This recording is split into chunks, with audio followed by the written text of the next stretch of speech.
Арх ухт мөрийтэй тоолох зэрэг үйлдэлүүдийг хуулиар хориглох нь зөв. Энэ бол жирийн нэг асуулт биш юм аа. Нийгэмд арх сарах цагийг хязгаарлах, казиног хориглох зэрэг маргаан тасралтгүй өрнөгөө. Бидний дийлэнх нь эдгээр үйлдэлүүдийг буруу, нийгэмд хортой гэж үзээд төрийг хуулиар хатуу зохицуулахыг бол шаарддаг.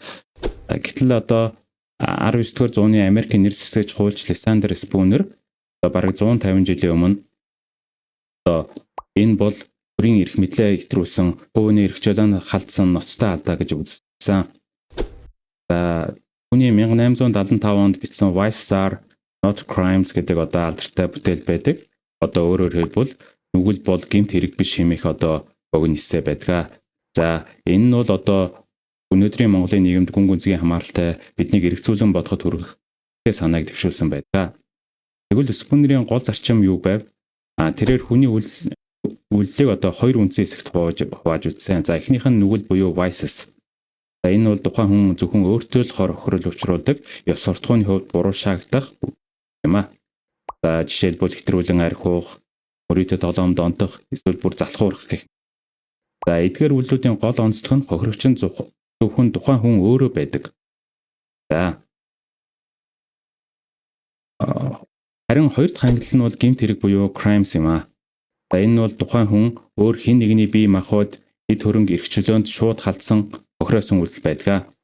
За жишээлбэл хулгай хийх, хүнийг зодож гэмтэх, залилан мэхлэх, аллах үлдэх гэх. Энд ямагт тодорхой хохирогч байдаг.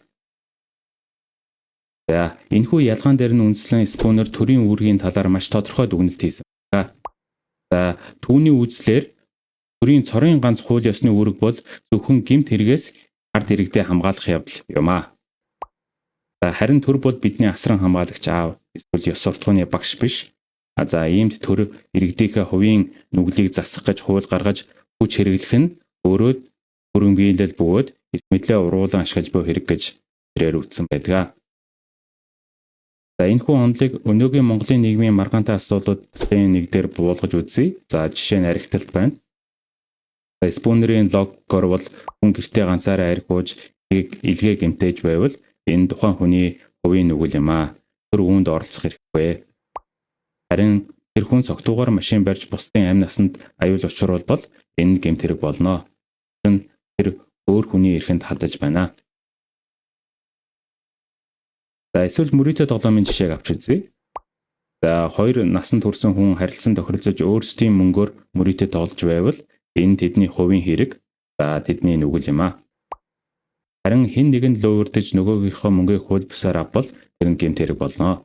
Тэ зөвхөн тоглоом тоглох үйлдэл нь өөрөө гэмт хэрэг биш юм аа.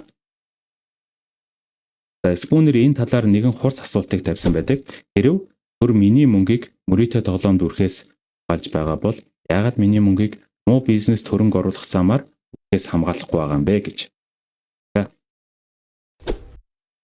За мэдээж Спунерийн эссе нь бол нүгэлт үйлдэлүүдийг бол дэмжиж сайшааж буй хэрэг огт биш юм аа.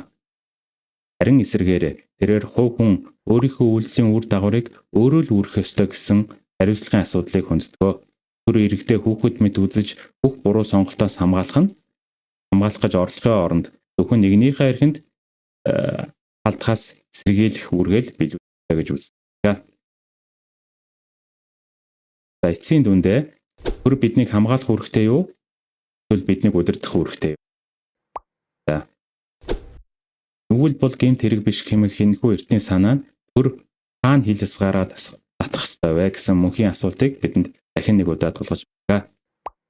Үүний эрх чөлөө ба нийгмийн сайн сайхны хоорондох нарийн зайгийг бид хэрхэн тодорхойлох вэ? За энэхүү бичлэгийг үзсэнд баярлалаа. За энэ талаар та юу бодож байна вэ? Таны бодлыг сонсоход таатай байх болно. Тиймээс сэтгэл хэсэгт саналаа бидэнд хуваалцаарай. Дараагийн бичлэгээр уулзцаая.